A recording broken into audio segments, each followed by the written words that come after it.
जय हिंद दोस्तों सेशल्स में गरजते हुए उतरा इंडियन नेवी का P-8I एयरक्राफ्ट और तेजस फाइटर जेट के दीवाने कई देश। अब प्रोडक्शन होगा तेज। वहीं पाकिस्तान को F-16 पैकेज पर एस जयशंकर का बड़ा बयान। बताया सबको पता है कहां इस्तेमाल होगा पैसा। तो आइए जानते हैं इनके बारे में डिटेल में।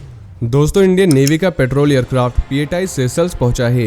ये एयरक्राफ्ट सेशल्स सरकार के रिक्वेस्ट पर उनके एक्सक्लूसिव इकोनॉमिक जोन में पेट्रोल लगाएगा। दोस्तों, भारत और सेशल्स के बीच डिफेंस रिलेशन बहुत पुराना है। यही कारण है कि सेशल्स ने बिना किसी हिचक के चीनी आक्रामकता के खिलाफ सुरक्षा के लिए भारत की मदद ली है। वैसे चीन हिंद महासागर के देशों को इंडियन मिलिट्री की उपस्थिति को लेकर चेतावनी देता रहता है, लेकिन भारत ने भी समय समय पर सेशल्स की आर्थिक और मिलिट्री मदद की है। और महामारी में भारत ने हिंद महासागर के इस छोटे द्वीपीय देश को वैक्सीन की बड़ी खेप उपहार में सौंपी थी। इसके अलावा भारत ने सेशल्स में मजिस्ट्रेट न्यायालय के नए भवन, कोस्ट गार्ड को एक फास्ट पेट्रोल बोट, 1 मेगावाट की क्षमता वाले एक सोलर पावर प्लांट और 10 high impact community development projects को पूरा किया है। दोस्तों, सेशल्स हिंद महासागर में स्ट्रेटेजिक रूप से काफी इंपॉर्टेंट जगह पर स्थित है। इस इलाके से ग्लोबल मैरीटाइम ट्रेड का काफी बड़ा हिस्सा गुजरता है। अफ्रीका के करीब होने के कारण सेशल्स से पश्चिम की तरफ समुद्री लुटेरों यानी पायरेट्स का भी खतरा ज्यादा है। ऐसे में सेशल्स को एक मेन बेस बनाकर यहाँ से मिलिट्री ऑपरेशन को भी अंजाम दिया जा सकता है। इसके अलावा सेशल्स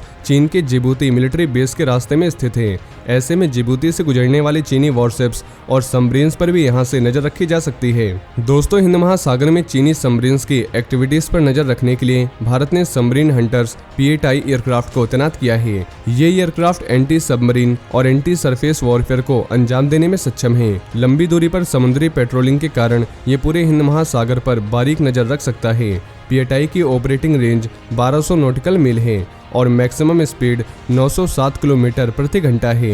रडार से लैस ये एयरक्राफ्ट सीक्रेट और किसी भी तरह के जोखिमों से निपटने में सक्षम है। इसमें खतरनाक हार्पून ब्लॉक 2 मिसाइलें, MK-54 कम वजन वाले डिस्ट्रॉयर भी मौजूद हैं। साथ ही P-8I एयरक्राफ्ट रॉकेट और डायनामाइट से भी लैस है। ये किसी भी गंभीर स्थिति को भांपकर दुश्मन की सबमरीन और वॉरशिप्स पर हमला कर सकता है।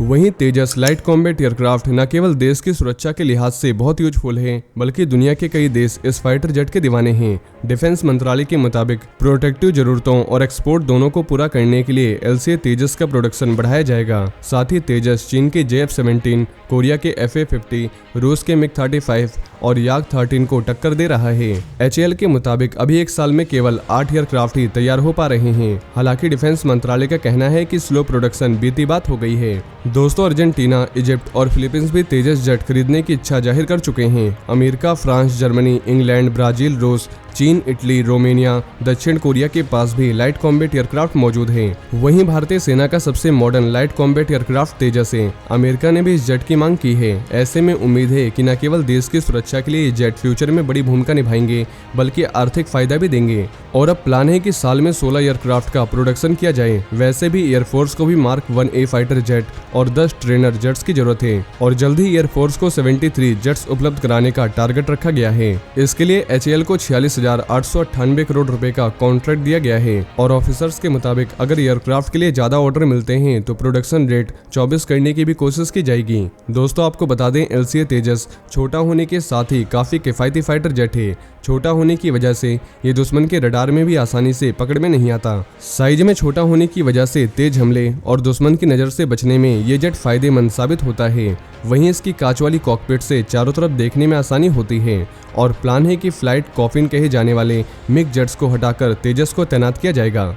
वहीं भारत के फॉरेन मिनिस्टर एस जयशंकर ने अमेरिका और पाकिस्तान के संबंधों पर सवाल उठाया है। वॉशिंगटन में आयोजित इंडियन अमेरिकन कम्युनिटी के एक प्रोग्राम में अमेरिका और पाकिस्तान के रिश्तों को लेकर जयशंकर ने बताया कि ये संबंध दोनों देशों में से किसी के भी काम के नहीं है। पाकिस्तान को F-16 जेट्स के बेड़े के लिए $45 करोड़ के मेंटेनेंस पैकेज की मंजूरी पर सवाल उठाते हुए विदेश मंत्री ने ये बात कही है। उन्होंने बताया कि अमेरिका पाकिस्तान का ऐसा रिश्ता है जिसने न तो पाकिस्तान की अच्छी तरह से सेवा की है और न ही अमेरिकी हितों की। इसलिए अमेरिका को इस बात पर विचार करना चाहिए कि इस रिश्ते से क्या फायदे हैं और इससे क्या उन्हें हासिल होता है। दोस्तों, जयशंकर ने बताया कि अमेरिका और पाकिस्तान के जो रिश्ते हैं उनसे ना ही पाकिस्तान को फायदा हुआ है और ना ही अमेरिका को। इसलिए दोनों देशों के रिश्ते आने वाले समय में कितने मजबूत और फायदेमंद हो सकते हैं, इस पर विचार करना चाहिए।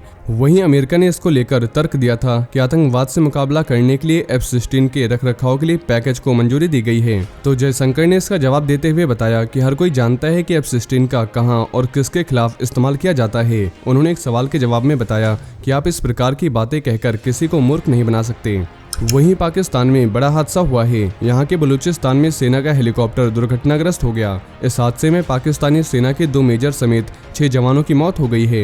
जियो न्यूज के मुताबिक ये घटना कल देर रात हरनई जिले के खोस्त शहर के पास हुई है। साथ ही हेलीकॉप्टर में 2 पायलट भी सवार थे जो अपनी जान बचाने में कामयाब हुए। और इससे पहले अगस्त में भी एक पाकिस्तानी सेना का हेलीकॉप्टर क्रैश हो गया था। इस हादसे में भी सेना के 6 जवानों की मौत हुई थी। जानकारी के मुताबिक उड़ान भरते भरते ये हेलीकॉप्टर अचानक से गायब हो गया था और एक दिन ये मूसा गोत विंडार लास बेला में मिला था। तो दोस्तों ये थे आज के कुछ बड़े डिफेंस अपडेट। वहीं अगर आप भारतीय सेना से जुड़ी ऐसी और भी जानकारी जानना चाहते हैं तो आपको हमारे दूसरे चैनल डिफेंस एनालिसिस पे मिल जाएगी, जिसकी लिंक आपको नीचे डिस्क्रिप्शन या ऊपर आई के बटन में मिल जाएगी। और ये इन्फॉर्मेशन अगर आपके लिए यूजफुल रही हो तो वीडियो को ज़्यादा से ज़्यादा शेयर करें और चैनल को सब्सक्राइब करना ना भूलें। जय हिंद, जय भारत।